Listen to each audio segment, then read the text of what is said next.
Estamos no capítulo 10 e hoje nós veremos a partir da segunda parte do verso 23 até o versículo 33. Lembrando que nós estamos aqui vendo um dos capítulos, ou o capítulo que é considerado por muitos aquele capítulo mais importante deste livro. Porque é o capítulo que narra o encontro entre Cornélio, que era um centurião romano, e o apóstolo Pedro. E a partir deste encontro, o evangelho vai alcançar todas as nações. Então, esse encontro de Cornélio com Pedro marca o início da salvação aos gentios. Quem são os gentios? Todas as nações que não fazem parte da nação de Israel. Então, o evangelho agora chegará até os confins da terra. Então, como nós estamos vendo uma porção aqui no meio deste capítulo, eu gostaria de fazer a leitura com vocês desde o primeiro versículo, capítulo 10, verso 1. Vamos fazer a leitura até o verso 33, para que não escape da nossa mente o contexto maior aqui do que está acontecendo, as visões que Cornélio e Pedro tiveram, para que seja mais fácil o nosso entendimento do restante. Então, se você encontrou aí na sua Bíblia o texto do livro de Atos, acompanhe comigo a leitura de Atos 10, versos 1 a 33. Diz assim a palavra do Senhor. Em Cesareia morava um homem chamado Cornélio, que era centurião de uma companhia do exército chamada Italiana. Era piedoso e temente a Deus com toda a sua casa, fazendo muitas esmolas ao povo e orando sempre a Deus. Um dia, por volta das 3 horas da tarde, durante uma visão, esse homem viu claramente um anjo de Deus que se aproximou dele e lhe disse: Cornélio. Este, fixando nele os olhos e possuído de temor, perguntou: O que é, Senhor? E o anjo lhe disse: As suas orações e as suas esmolas subiram para a memória diante de Deus. Agora, envie mensageiros a Jope e mande chamar Simão, que também é chamado de Pedro. Ele está hospedado com Simão, curtidor, cuja residência está situada à beira-mar. Logo que o anjo que lhe falava se retirou, Cornélio chamou 2 dos seus servos e um soldado piedoso dos que estavam a seu serviço, e depois de lhes explicar tudo, mandou que fossem a Jope. No dia seguinte, enquanto eles viajavam e já estavam perto da cidade de Jope, Pedro subiu ao terraço por volta do meio-dia a fim de orar. Estando com fome, quis comer, mas enquanto lhe preparavam a comida, sobreveio-lhe um êxtase. Viu o céu aberto e um objeto, como se fosse um grande lençol, que descia do céu e era baixado à terra pelas 4 pontas, contendo todo tipo de quadrúpedes, répteis da terra e aves do céu. E ouviu-se uma voz que se dirigia a ele: Levante-se, Pedro, mate e coma. Mas Pedro respondeu: De modo nenhum, Senhor, porque nunca comi nada que fosse impuro ou imundo. Pela segunda vez a voz lhe falou: Não considere impuro aquilo que Deus purificou. Isso aconteceu 3 vezes, e em seguida aquele objeto foi levado de volta para o céu. Enquanto Pedro estava perplexo sobre qual seria o significado da visão, eis que os homens enviados por Cornélio, tendo perguntado pela casa de Simão, pararam junto à porta. Chamando, perguntaram se ali estava hospedado Simão, que também é chamado de Pedro. Enquanto Pedro meditava a respeito da visão, o Espírito lhe disse: Estão aí 3 homens à sua procura. Portanto, levante-se, desça e vá com eles sem hesitar, porque eu os enviei.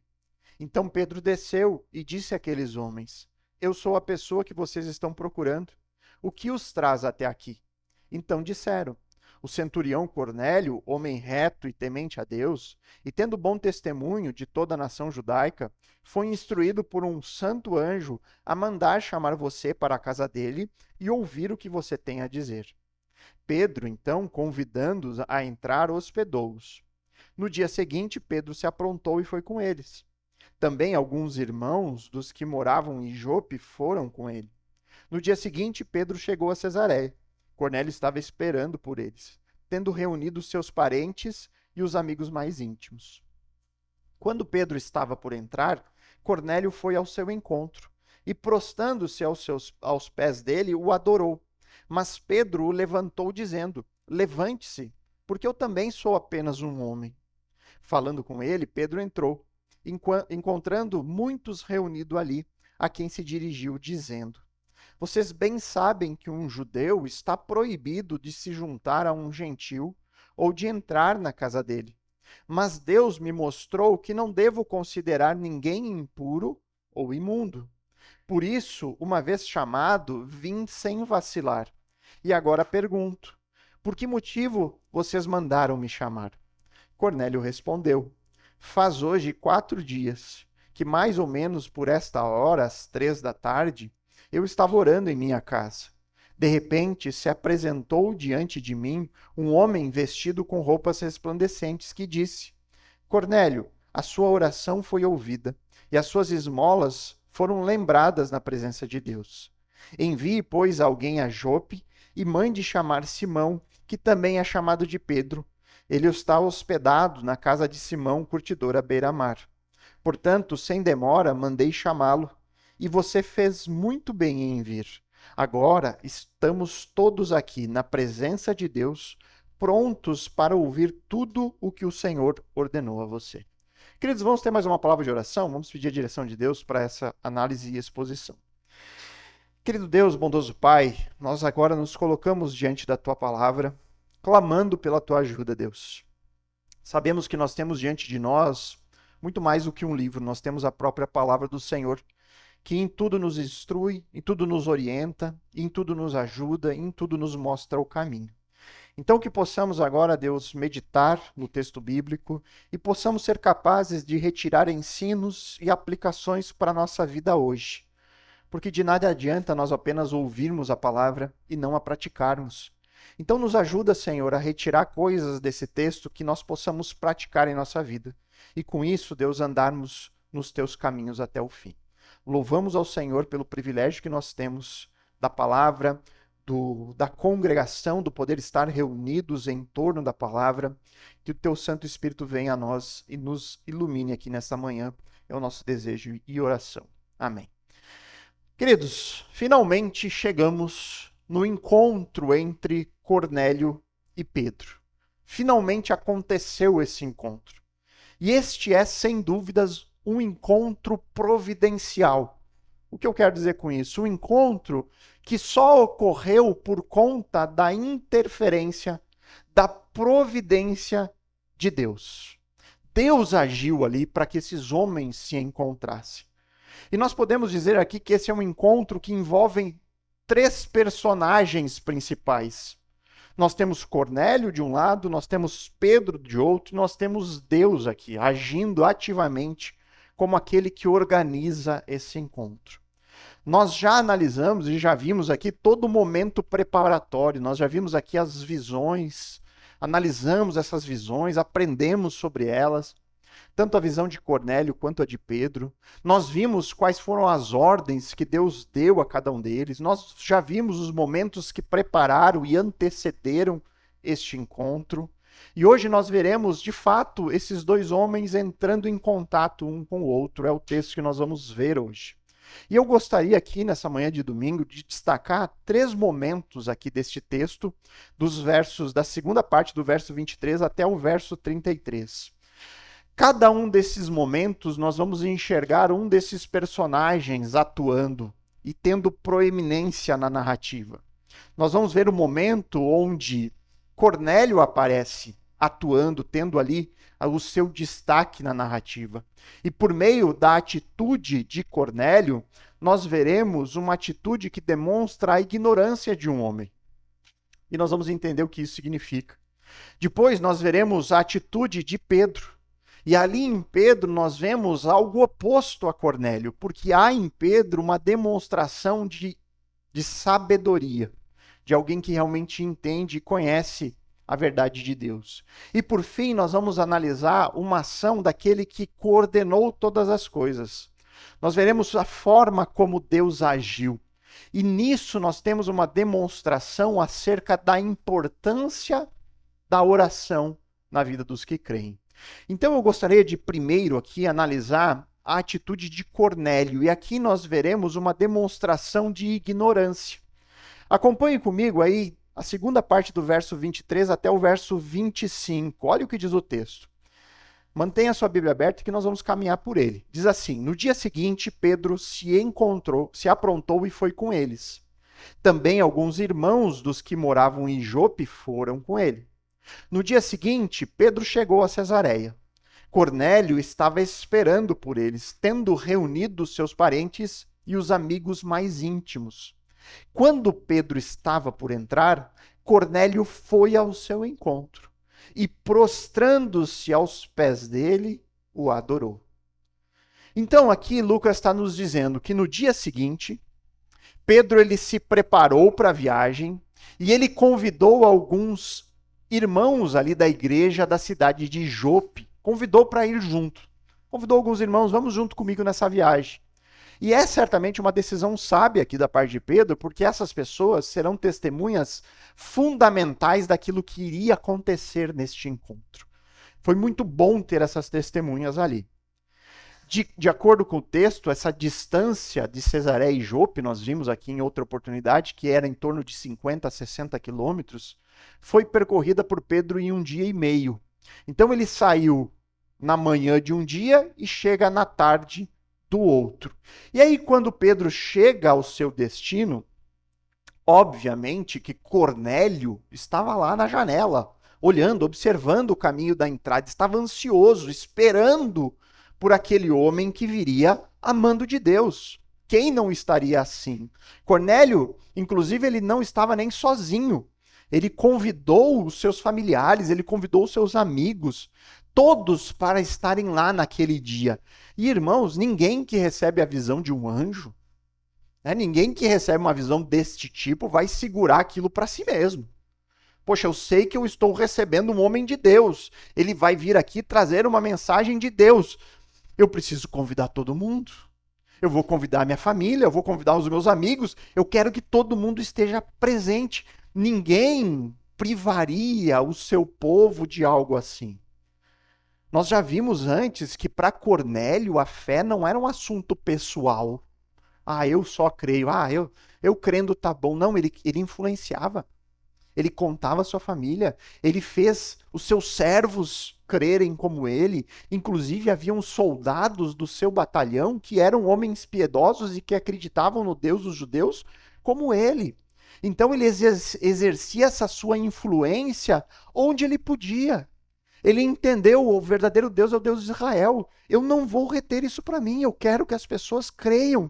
Eu vou ensinar a minha família a andar nesses caminhos, eu vou ensinar aqueles que estão debaixo da minha autoridade a também fazer isso. E ele segue esse mesmo caminho agora. Ele convida a todos. E aí, antes de nós entrarmos no verso 25, que é o versículo mais significativo dessa parte, eu gostaria que você entendesse ou tivesse uma visão mais clara do que estava acontecendo aqui, irmãos. Nós temos que compreender qual era a perspectiva de cada um dos lados neste encontro. Do lado de Pedro, na perspectiva de um judeu, Pedro ali ele estava entrando no território do inimigo. Lembra que eu falei que Cesareia era uma espécie da capital da ocupação romana no território de Israel? Cesareia era uma cidade símbolo da ocupação romana. E os judeus não gostavam nada disso. Para um judeu, aquela cidade era tudo o que eles mais detestavam. Representava tudo aquilo que eles mais odiavam. Então Pedro, ao ir a Cesareia, ele está indo para o território de um inimigo, se associar com um inimigo, que é um centurião romano. É dessa forma que um judeu olharia para esse encontro. É dessa forma que um judeu julgaria Pedro. Como, Pedro, você fez isso? Você foi para um lugar detestável. E você foi encontrar um homem detestável, imundo e impuro. Essa era a visão de um judeu. Já do ponto de vista de Cornélio, a expectativa de Cornélio era a expectativa de ser abençoado por Deus. O Deus a qual ele por longos períodos orou.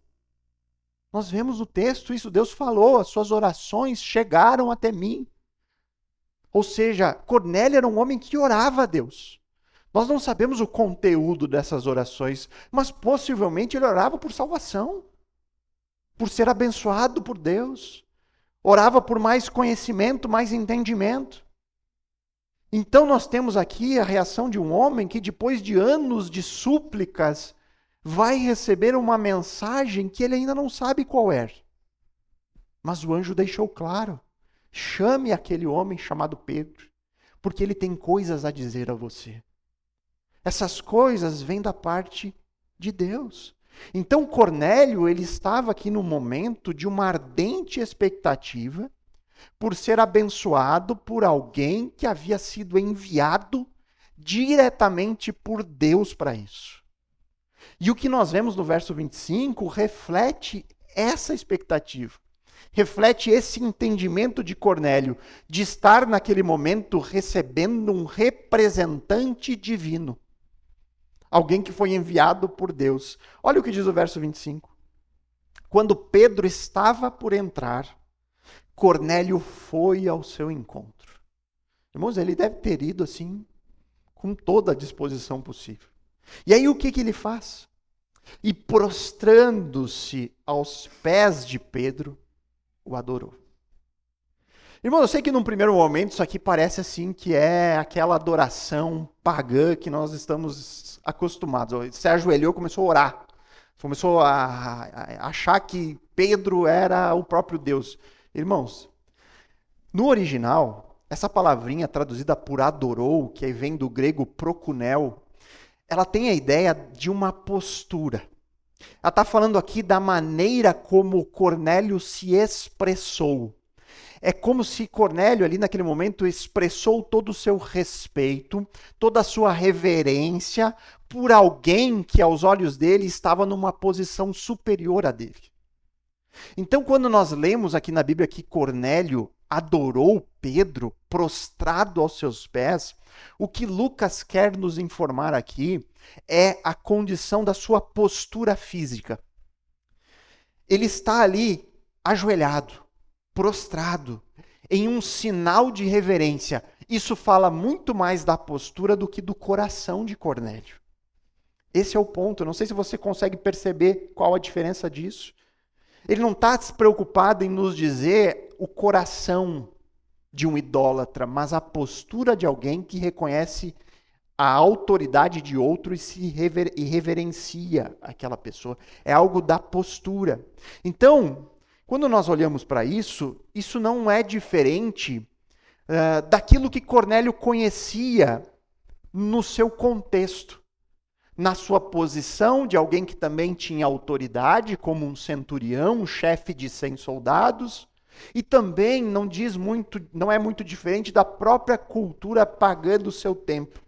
Uma cultura que dizia que aquele que é representante de Deus, um ser divino, no sentido que ele vem de Deus, ele também é digno de receber reverência. No culto pagão, isso é comum, irmãos. Você prestar reverência ao sacerdote. Você reverenciar aquele que serve o Deus. Então, no paganismo, era comum as pessoas se prostrarem diante do sacerdote lá no templo pagão, porque era um sinal de reverência e de adoração ao Deus que aquele sacerdote servia.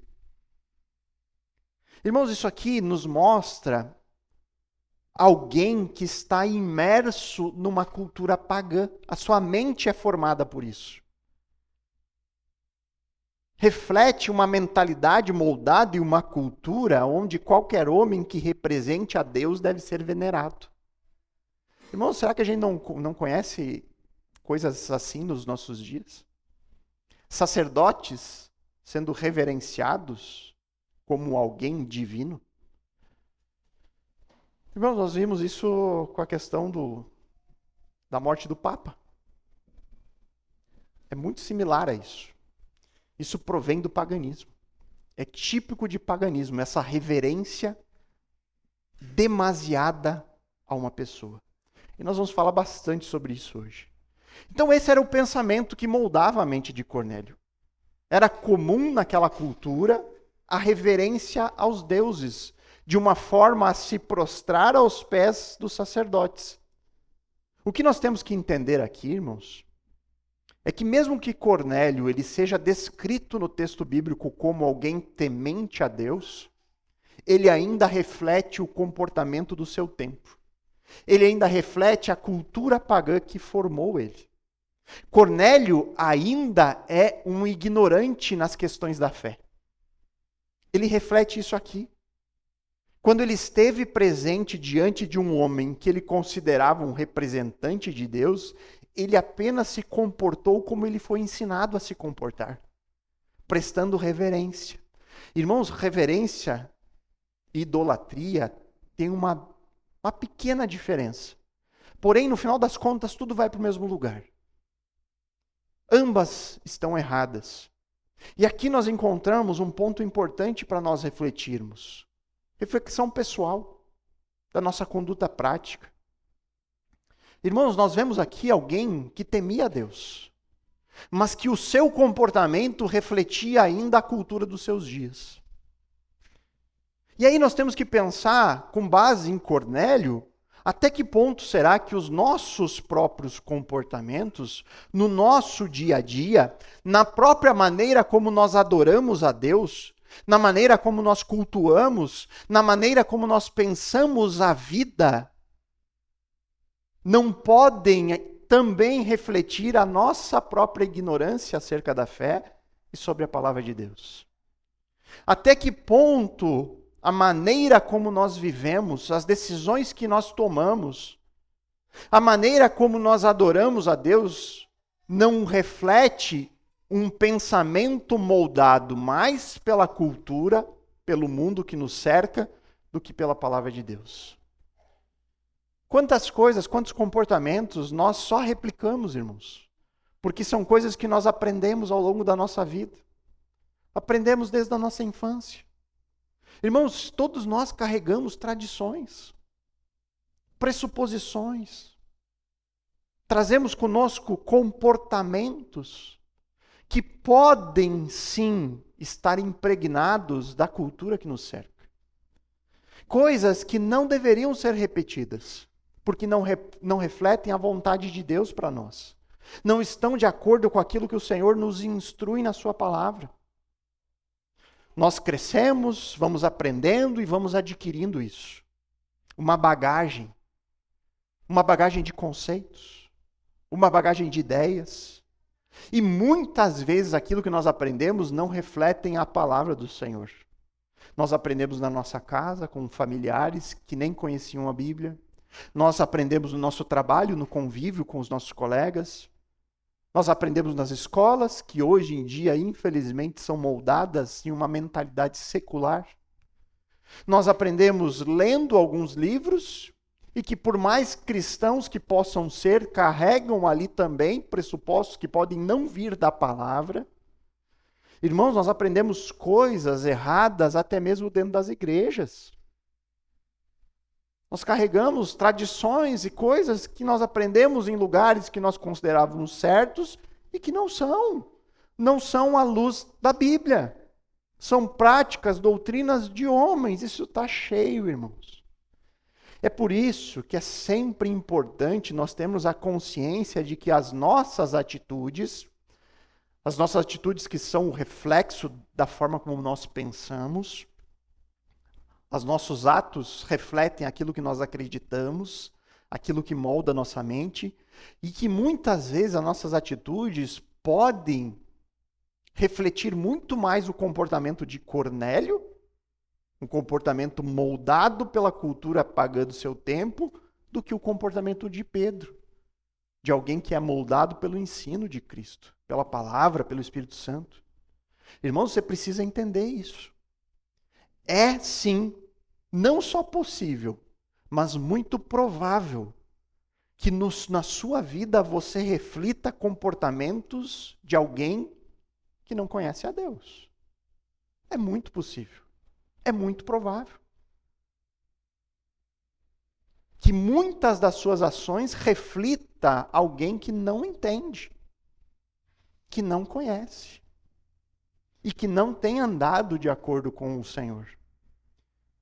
Irmãos, é importante nós sabermos disso, ou pelo menos ter a consciência de que isso é um perigo real e provável, porque a partir do momento que a gente reconhece isso, é mais fácil sermos mais cuidadosos na nossa conduta. Quando eu não me acho senhor de tudo, quando eu não acho que eu sei tudo e que tudo que eu faço é certo, eu costumo a refletir muito bem antes de fazer alguma coisa. Este é o primeiro passo para a gente buscar a renovação da mente que a Bíblia nos diz que nós devemos fazer. Nós temos que meditar seriamente sobre cada área da nossa vida. Como eu devo me comportar como marido? Será que o meu papel de marido na minha casa com a minha esposa reflete a palavra ou a cultura que eu estou inserido? Será que o meu papel como pai reflete a cultura ou a palavra? Será que a maneira como eu administro os recursos que o Senhor me dá, será que essa maneira de eu administrar o meu próprio dinheiro, aquilo que Deus me abençoa, reflete o mundo ou a palavra? Será que o relacionamento que eu tenho com o Senhor está de acordo com aquilo que a Bíblia diz ou está de acordo com aquilo que eu aprendi de alguém? Esse é o ponto, irmãos. Em tudo nós devemos questionar, meditar e confrontar com as Escrituras. Estou lendo um livro. Esse livro está falando acerca de um assunto de acordo com o que a palavra afirma ou de acordo com aquilo que o mundo diz? Em tudo nós devemos questionar, esse é o primeiro passo da renovação. Todas as áreas da nossa vida, toda e qualquer decisão que eu venha tomar, eu preciso parar e pensar. Essa decisão que eu vou tomar. A maneira como eu estou me comportando. A minha forma de pensar sobre este assunto. Reflete ignorância? Falta de conhecimento da verdade de Deus? Ou reflete uma mente transformada? Eu sei o que a palavra diz sobre isso. Eu sei o que Deus afirma sobre esse assunto. E por isso eu vou agir assim. Nós precisamos, irmãos, ser bíblicos em tudo. A Bíblia é fonte exaustiva, é fonte inesgotável de conhecimento. Sobre todos os assuntos nós encontramos textos ou diretos ou princípios norteadores claros para nós.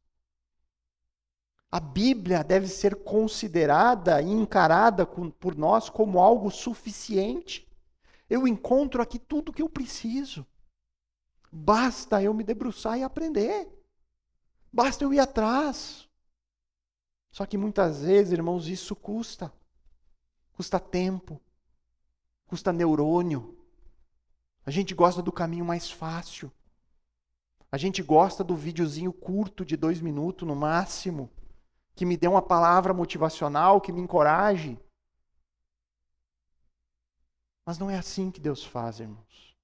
Nós precisamos nos dedicar a isso.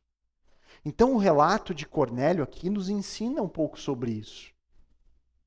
Que em minha própria vida, mesmo crendo em Deus, como ele é descrito como um homem temente a Deus, mesmo temendo o Senhor, eu ainda posso manter atitudes, práticas que não refletem a verdade bíblica, mas que refletem a minha ignorância, que refletem a minha falta de conhecimento sobre a palavra de Deus. Você precisa saber disso, porque assim você será mais cuidadoso com tudo. Sobre cada assunto e cada decisão você deve pensar: será que isso reflete a palavra do Senhor, a vontade de Deus? Ou será que a minha mente está sendo moldada por aquilo que estão dizendo por aí?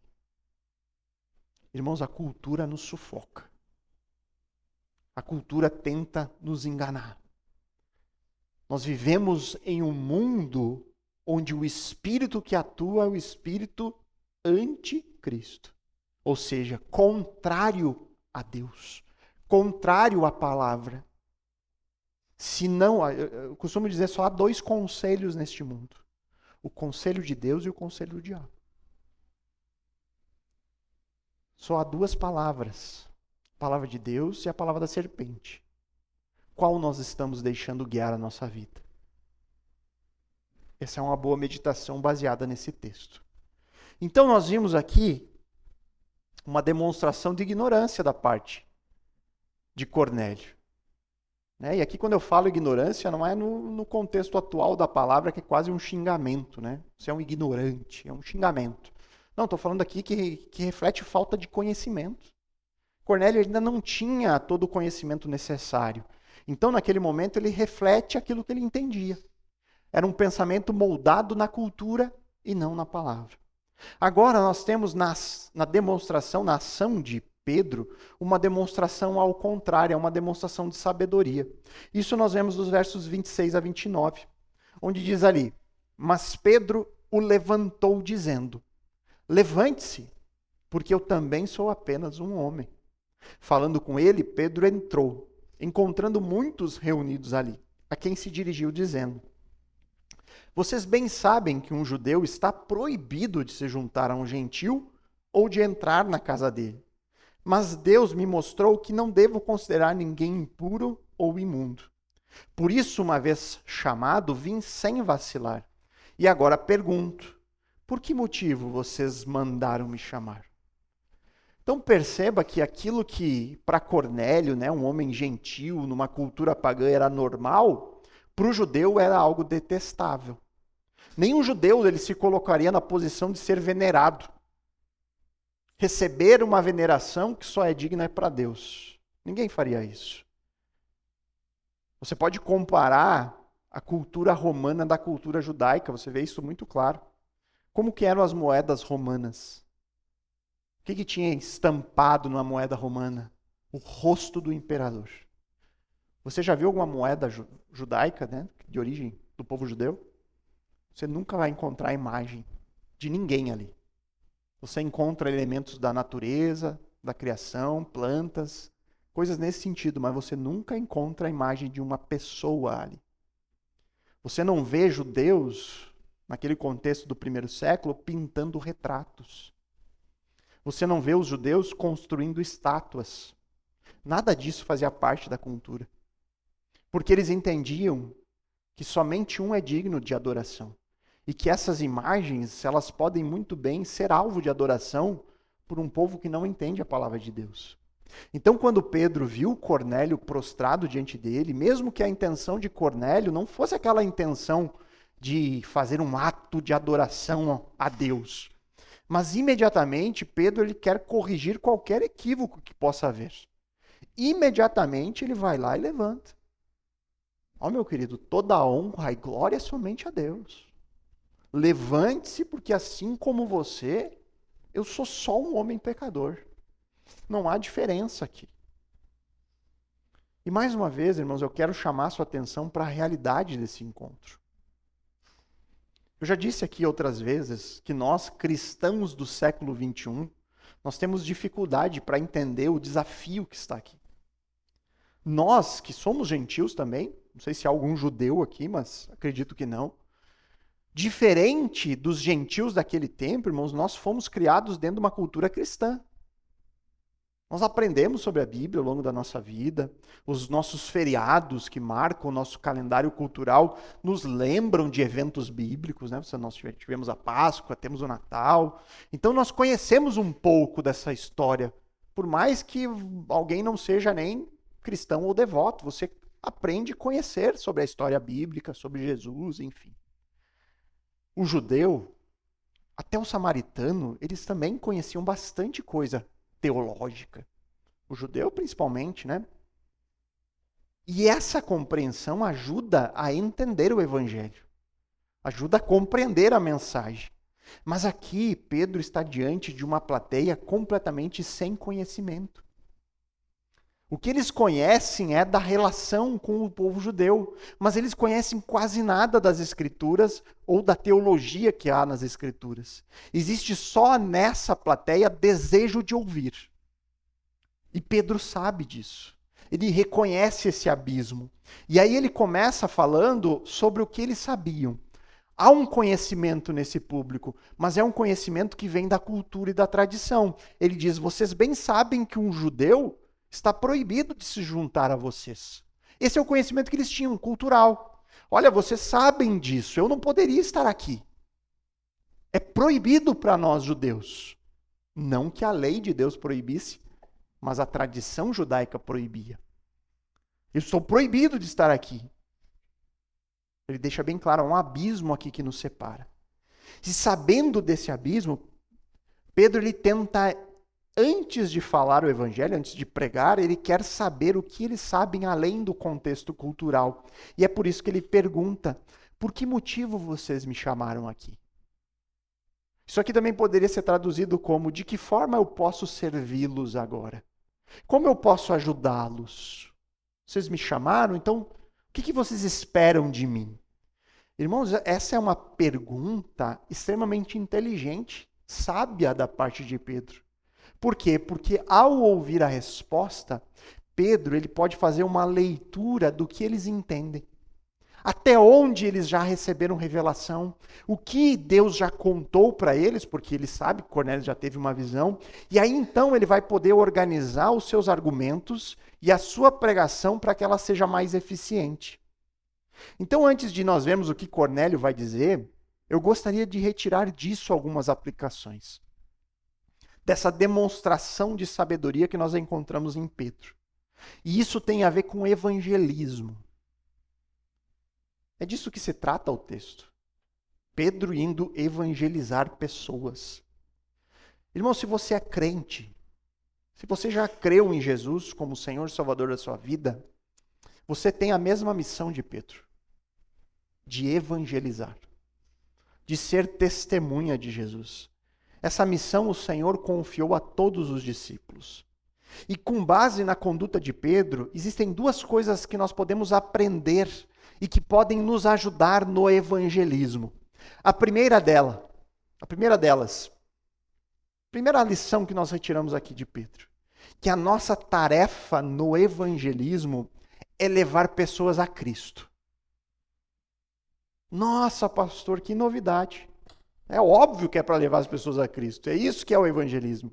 Mas, irmãos, por mais que pareça óbvio, nós sempre temos que lembrar que nós somos criaturas caídas, que o pecado nos atrapalha e que, como pecadores, nós temos a tendência de reverenciar pessoas que nós admiramos mais do que o aceitável.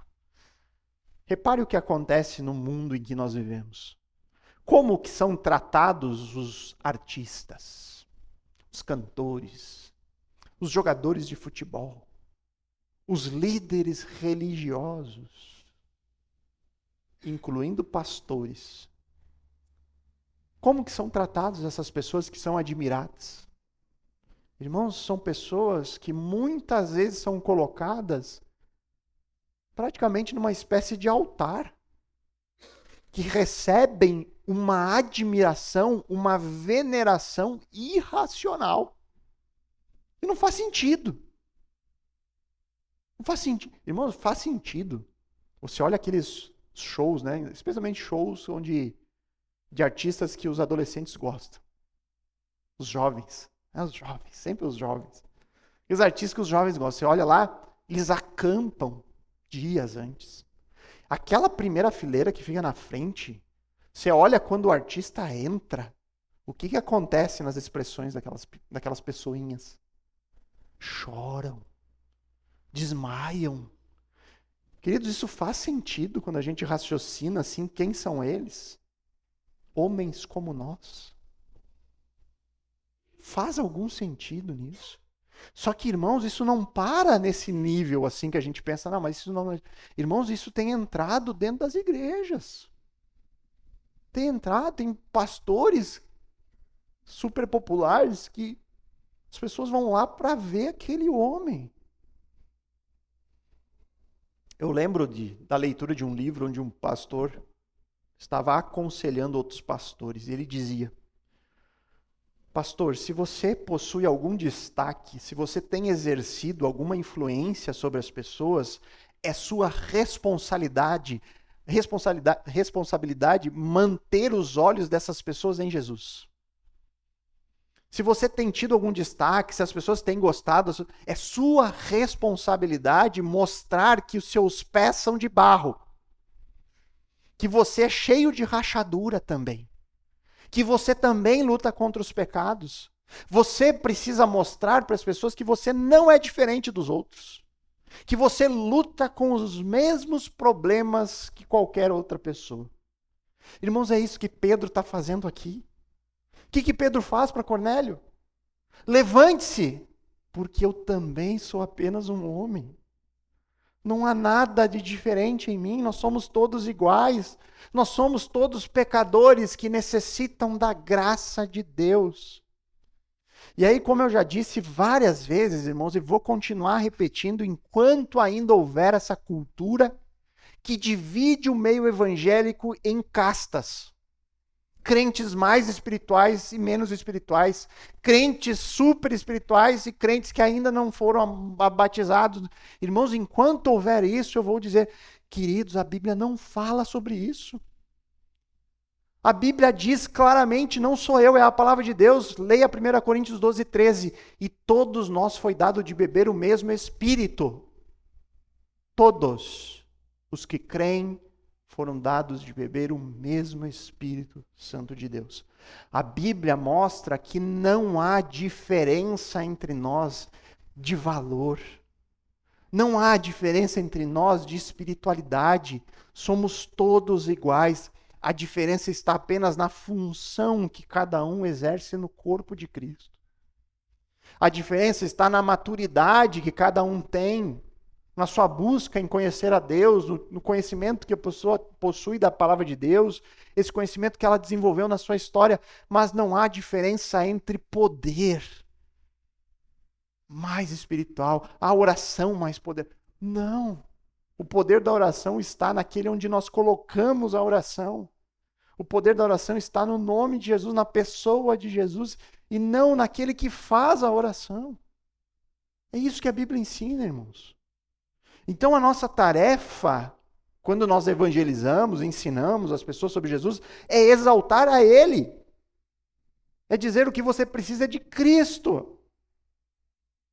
Pastor, o senhor pode orar por mim no fim do culto? Oro, mas deixa eu te ensinar. A sua oração é tão poderosa quanto a minha, quanto a de qualquer um que ora em nome de Jesus. Não há diferença nisso. Então nós temos que conduzir as pessoas a olhar para Jesus e não para nós mesmos. Como se nós fôssemos seres super espirituais. Não, é o contrário. É mostrar que somos todos pecadores. Estamos todos caminhando, estamos todos na mesma maratona.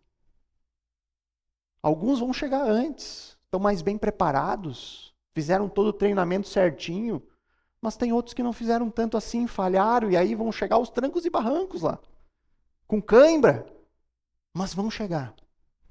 Uma hora vão chegar. Mas somos todos iguais. Nós temos que pregar sobre Jesus. Nós temos que desviar os olhos das pessoas dos homens e mostrar que apenas Ele é digno de toda honra e glória, porque apenas Ele é o nosso Senhor e Salvador. A segunda lição sobre evangelismo que nós podemos retirar aqui da conduta de Pedro no texto diz respeito a conhecer o público que nós vamos evangelizar. Irmãos, o evangelho ou o evangelismo, ele não pode ser reduzido a uma frase. Jesus te ama. Ah, eu sei, ok. O que isso quer dizer? O evangelho é uma mensagem completa. O evangelho fala sobre a criação, fala sobre a queda, fala sobre a redenção, fala sobre a consumação. Então, quando nós temos a tarefa de evangelizar, nós temos sempre um desafio pela frente, que é entregar a mensagem completa. É entregar o evangelho como ele é de fato, biblicamente. Mas para que essa mensagem possa ser melhor compreendida, é importante nós conhecermos quem vai nos ouvir. Eu tenho que entender quem é o meu público. Eu tenho que saber, buscar, ter a compreensão de como esse público entende os assuntos mais importantes da vida? Existe nessas pessoas que eu vou evangelizar algum conhecimento bíblico? Existe alguma fé? Existe alguma compreensão já acerca do evangelho? Será que há ali equívocos na maneira como ela pensa? Irmãos, só é possível fazer isso com discipulado. Nível pessoal. Não existe nenhum método mais eficaz de evangelismo do que discipulado. Se envolver com pessoas. Gastar tempo para ouvir. Gastar tempo fazendo perguntas. Gastar tempo construindo um relacionamento de amizade. Ganhar o coração. Ganhar a confiança. E aí, então, conseguir demonstrar o evangelho não só na palavra, mas na prática. Mostrar o evangelho do dia a dia. Nós somos a geração fast food, né? Tudo é rápido. E aí nós levamos esse imediatismo para o evangelismo. Vamos fazer uma campanha evangelística. Vamos panfletar. Vamos para a praça. Vamos falar no ônibus. E tudo isso é válido, irmão. Tem o seu lugar no evangelismo. Mas sabe qual é o método que mais traz pessoas para a igreja local? Sabe o que mais alcança as pessoas e traz para o convívio da igreja? É o evangelismo familiar. A maioria das pessoas vem para a igreja porque algum familiar tem orado por ela e tem falado do evangelho para ela. A grande maioria dos casos é assim. Evangelismo de pessoas que estão próximas a nós. Familiares ou amigos. Por quê, irmãos? Por que será que esse é o método que mais traz pessoas? Porque são aqueles que nós mais conhecemos. É aqueles que nós mais temos tempo para compreender. Mais tempo para orar. Nos dedicamos a longo prazo. E isso torna o evangelismo mais eficaz. Então, queridos, que a gente aprenda com a sabedoria de Pedro. Se envolva com as pessoas. Se envolva. Procure saber. Procure conhecer melhor. Invista o tempo da sua vida escutando as pessoas. E depois, peça a Deus para que lhe capacite, para que você possa pregar o evangelho de maneira poderosa. E que o Espírito Santo abra os ouvidos dessas pessoas. Esta é, sem dúvida, uma demonstração de sabedoria, irmãos. Então, agora nós vamos para a última parte aqui do texto. Vimos uma demonstração de ignorância, uma demonstração de sabedoria. Agora eu quero mostrar para vocês uma demonstração da importância da oração dos versos 30 a 33. O texto diz ali, Cornélio respondeu. Responde a provocação feita por Pedro. Faz hoje 4 dias que mais ou menos por esta hora, às 3 da tarde, eu estava orando em minha casa. De repente se apresentou diante de mim um homem vestido com roupas resplandecentes que disse, Cornélio, a sua oração foi ouvida e as suas esmolas foram lembradas na presença de Deus. Envie, pois, alguém a Jope e mande chamar Simão, que também é chamado de Pedro. Ele está hospedado na casa de Simão, curtidor à beira-mar. Portanto, sem demora, mandei chamá-lo e você fez muito bem em vir. Agora estamos todos aqui na presença de Deus, prontos para ouvir tudo o que o Senhor ordenou a você. Se você reparar, a resposta de Cornélio é basicamente uma repetição de algo que a gente já viu antes, né? Lá no início do capítulo 10. Só tem alguns detalhes diferentes aqui que foram acrescentados. Por exemplo, agora Cornélio ele faz uma descrição diferente do anjo, né? Ele dá detalhes. Antes ele disse que ele viu apenas o anjo, agora ele diz que era um homem vestido de roupas resplandecentes. E essa é uma descrição comum de anjos no Novo Testamento. Você vai encontrar em outros lugares. E aí Lucas, ele repete praticamente o que foi dito nos versos 4, 5 e 6 do capítulo 10. E na parte final, Cornélio diz que Pedro fez bem em ir até ali. Fez bem por quê? Porque aquilo foi a mando do Senhor. Então ele está refletindo aquilo que Pedro disse, olha, eu como judeu sou proibido de estar aqui. E agora Cornélio fez bem de vir, porque se Deus mandou, melhor agradar a Deus do que aos homens. Então você fez bem de estar aqui. E aí Cornélio ele termina dizendo, agora estamos todos aqui, na presença de Deus. Ele entendia que aquilo ali era um momento onde Deus havia preparado, Deus havia coordenado, nós estamos aqui na presença de Deus prontos para ouvir. Nós queremos saber o que o Senhor ordenou a você dizer a nós. E é interessante aqui que Cornélio ele usa essa palavrinha ordenou. Né? Esse ordenou, no original, irmãos, é uma palavra de uso militar. Uma outra tradução possível seria comandar. É a linguagem que Cornélio conhece. A linguagem de alguém que dá ordens a soldados, que dá palavra de comando para o seu grupo de homens. Né? O Cornélio liderava 100 soldados, né? E aí quando o líder, o centurião, ordena, os soldados obedecem. Essa é a ideia do termo. Então Cornélio está dizendo, olha, estamos prontos aqui para ouvir a voz de comando.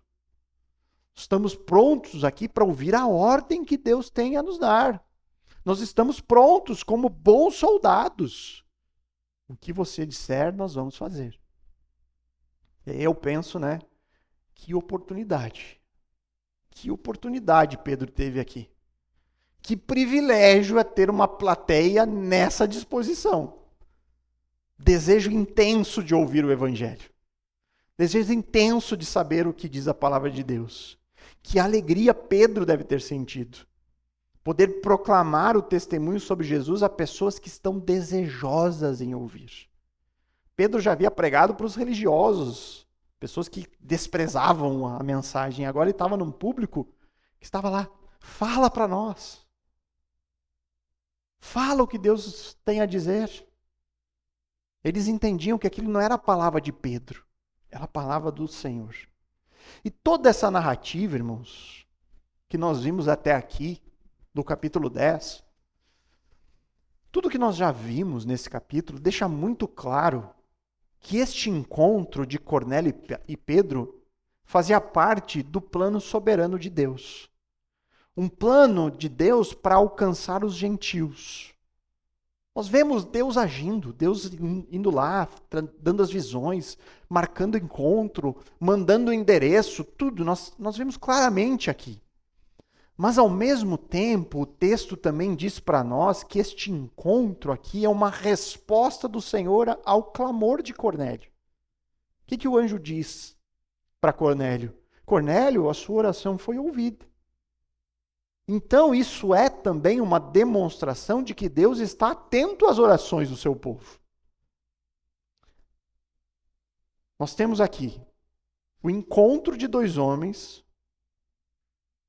ordenado por Deus, na sua soberana vontade, mas ao mesmo tempo é uma resposta da oração de Cornélio.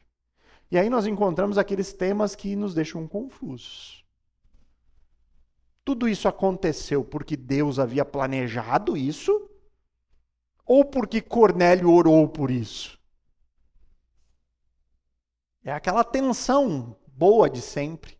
Soberania de Deus versus responsabilidade humana, que nos faz quebrar a cabeça, que nos faz perder o sono e que a gente nunca consegue explicar direito.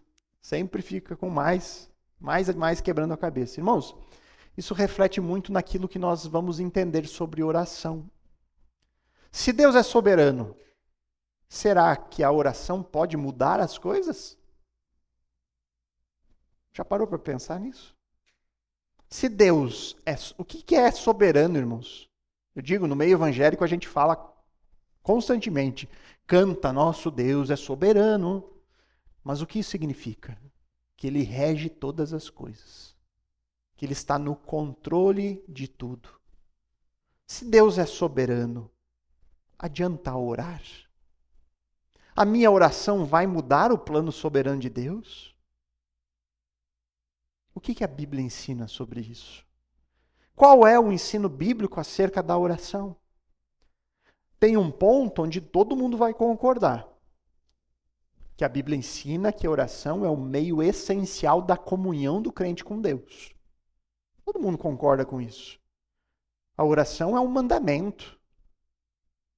Faz parte essencial do nosso relacionamento com Deus. Nós costumamos sempre dizer, né, que Deus fala conosco por meio da palavra e nós falamos com Ele por meio da oração. É comum isso. Não há dúvida acerca disso. Mas, irmãos, oração não diz apenas respeito ao nosso canal de comunicação. A oração também é um instrumento do Senhor. Já parou para pensar nisso? Nós muitas vezes pensamos na oração muito na nossa perspectiva pessoal, do nosso benefício. Mas olha como muda quando nós entendemos que a oração é instrumento de Deus. Deus usa a oração com propósitos. Quais são esses propósitos? Moldar o nosso próprio coração. É instrumento de Deus também para manifestar a sua vontade e o seu plano soberano. O ensino bíblico diz que, embora Deus seja soberano em seus planos, embora os desejos de Deus jamais podem ser frustrados, leia Isaías 46, 9 e 10. Cito muito esse texto aqui, não vou citar de novo. Isaías 46, 9 e 10 diz que Deus é soberano e faz toda a sua vontade. Mas o próprio Deus, dentro da sua vontade soberana, escolheu usar a oração do seu povo como uma forma de trazer os seus planos à existência. Ficou muito confuso? Deus decidiu na sua soberania que a oração do povo dele seria um meio para que a sua vontade viesse à existência. Esse texto é um ótimo exemplo para isso, para vermos isso. É um ótimo exemplo de como Deus usa a oração dentro do seu plano para trazer os seus propósitos. A oração de Cornélio não foi um meio de mudar a vontade de Deus, de mover Deus a fazer ou agir em favor dele, mas foi o instrumento que Deus usou para trazer a salvação aos gentios. Deus já havia determinado que o evangelho alcançaria todos os povos. Jesus falou isso para os discípulos na grande comissão. E o evangelho deve ser pregado a todas as nações. Estava determinado isso. Mas Deus escolheu, na sua soberana vontade, usar a oração de Cornélio como parte desse processo. Deu para entender? E sabe o que é mais maravilhoso, irmãos? Que assim como Deus usou a oração de Cornélio para cumprir o seu plano soberano, Ele continua usando as nossas orações. Ele continua usando as orações do seu povo para cumprir a sua vontade, para alinhar a nossa vida e o nosso coração à vontade de Deus. Então, quando nós oramos, irmãos, nós não estamos mudando os decretos de Deus. Não, nós não estamos alterando a vontade soberana dele, mas nós estamos participando de tudo aquilo que ele já determinou. Quer outros exemplos? João 17. Em João 17, nós vemos Jesus orando pelos seus discípulos. Orando por aqueles homens que estavam ali com ele e por todos aqueles que creriam no futuro. E aí Jesus pede que os seus discípulos sejam protegidos, santificados e unidos. Irmãos, isso não era a vontade de Deus? A oração de Jesus só demonstra que dentro da sabedoria, da soberania de Deus, a intercessão, a oração, é o meio pelo qual Deus realiza a sua vontade. É o meio. Paulo, frequentemente também, você vai encontrar ele orando em favor das igrejas. Primeiro capítulo de Filipenses, primeiro capítulo de Colossenses, Paulo orava para que os crentes crescessem, para que os crentes se santificassem. para que os crentes conhecessem mais a verdade. Irmãos, isso não muda o plano de Deus. Não muda. Mas isso ensina que a oração é o meio pelo qual Deus fortalece o seu povo. É o meio pelo qual Deus santifica o seu povo. É o meio pelo qual Deus age em favor do seu povo. Por isso que toda vez que nós oramos, irmãos, nós apenas estamos demonstrando a nossa dependência a Ele, a nossa submissão a Ele, o nosso reconhecimento de que cremos que tudo está debaixo do seu controle. Então, para resumir isso aqui, irmãos, para ser mais claro e aí já concluindo. De acordo com o que a Bíblia ensina, irmãos, nós poderíamos dizer que a oração é sim a forma como nós nos comunicamos com Deus. Isso é essencial. Por meio da oração, nós expressamos a nossa gratidão a Deus. Nós expressamos a nossa adoração a Ele. Nós confessamos os nossos pecados, as nossas dificuldades a Ele. Nós suplicamos, nós pedimos aquilo que nós achamos que necessitamos. E muitas vezes nós pedimos mal. Mas nós pedimos, nós colocamos as nossas petições diante dEle. Não com o objetivo de mudar a Deus. Eu não oro pensando em mudar a mente de Deus. Mas eu quero que na oração o meu coração se alinhe ao coração de Deus. Que eu aprenda a pensar como Ele pensa, a desejar a sua vontade e não a minha. É dessa forma. Então Deus usa a oração como meio de nos transformar, de nos fortalecer, de nos envolver na realização do seu plano. É por meio da oração que Deus permite que a gente participe dos seus propósitos. Que privilégio é isso, irmãos? Já parou para pensar profundamente nisso? E quando você ora pela salvação de alguém, quando você ora pelo seu próprio crescimento espiritual, você está ali participando dos propósitos eternos de Deus. Então você orou muito tempo por alguém e aquela pessoa se converte. E aí você pode se deliciar pensando, nossa, Deus usou a minha oração para atingir o seu propósito, que era salvar essa pessoa. Que coisa maravilhosa. Deus dividindo conosco isso. Então, irmãos, que privilégio nós temos na oração. E com isso nós encerramos, tá? Essa parte do texto que mostra o encontro entre Cornélio e Pedro. A partir da próxima semana, nós veremos a pregação de Pedro. O que ele vai dizer para essas pessoas? Como será a pregação de Pedro a uma audiência que está ali faminta, pronta para ouvir o Evangelho? Então, para finalizar, eu quero deixar algumas perguntinhas para que você medite em relação a tudo que você ouviu aqui nessa manhã. Que você possa levar esses questionamentos a pensar agora, pensar hoje ao longo do dia e também pensar ao longo da semana. Então, de acordo com o que nós aprendemos, pense se você já percebeu na sua vida comportamentos que refletem muito mais a falta de conhecimento da palavra do que propriamente a sabedoria bíblica. Você reconhece isso na sua vida? Você percebe coisas que evidenciam a falta de conhecimento e uma mente mais moldada pela cultura do que a palavra? Se sim, se você reconhece, será que você já é capaz de identificar as áreas na sua vida que necessitam de uma renovação? Qual área será da sua vida que você percebe, eu preciso aprender mais o que Deus diz sobre isso? Será que é sobre família, sobre administração de recurso, sobre relacionamento com Deus e com os outros? Qual área da sua vida você acha que precisa aprender mais? Ou que você talvez nem sabe o que Deus diz sobre isso? Eu não sei o que a Bíblia diz sobre a minha maneira de me portar no meu trabalho. Eu não sei o que a Bíblia diz. É uma área que você deve ir atrás, investigue. Tudo deve ser assim para nós. Outro questionamento. Como você acha que poderia aplicar o exemplo de Pedro quando se trata de compartilhar a fé? Quais estratégias você poderia aplicar na sua vida? Já parou para pensar nos relacionamentos mais próximos de você?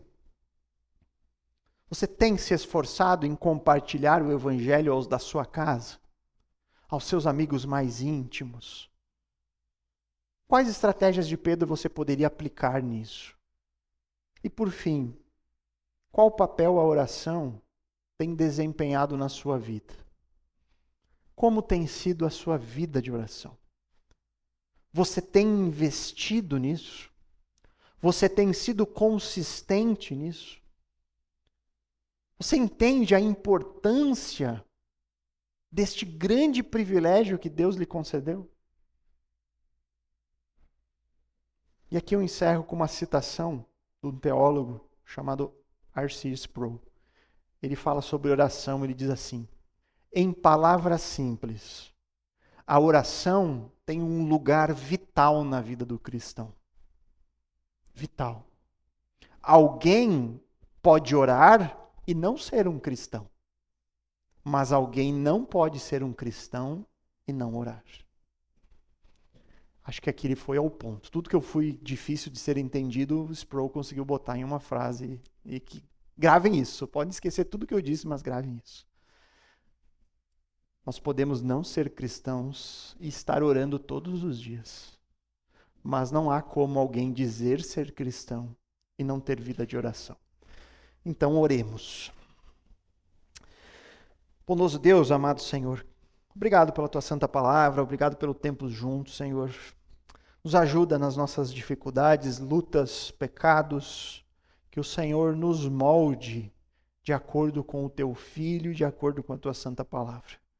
Que possamos ter esse discernimento acerca da possível ignorância que nós temos sobre muitos assuntos e que isso nos leve a querer aprender mais.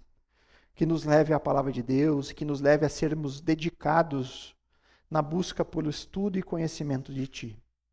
Da mesma forma que possamos encontrar na sabedoria vista em Pedro, aqui no texto, Deus, estratégias para que também possamos ser eficazes na tarefa do evangelismo. Nos ajuda a investirmos o nosso tempo nisso, gastar tempo com pessoas, ouvir, ganhar o coração, para que com isso possamos encontrar mais facilidade em anunciar as boas novas da salvação que há em Cristo Jesus. E por fim, Pai, não deixe que a gente entre em uma rotina tão exaustiva na nossa vida que esqueçamos a importância de gastarmos tempo orando ao Senhor, abrindo nosso coração, derramando nosso coração diante do Senhor, expondo as nossas alegrias, as nossas dificuldades, os nossos sofrimentos, os nossos desejos, e que a gente entenda o privilégio que nós temos nisso. O Senhor nos fez participantes da Tua obra, e essa é a ferramenta no qual nós não podemos desprezar. Então nos ajuda com tudo isso, Pai, que o Senhor alcance os nossos corações com o Teu Santo Espírito, que possamos de fato crer no Senhor Jesus como único e suficiente Salvador, e aí então vivermos de acordo com isso. Louvamos, agradecemos em nome de Cristo Jesus. Amém.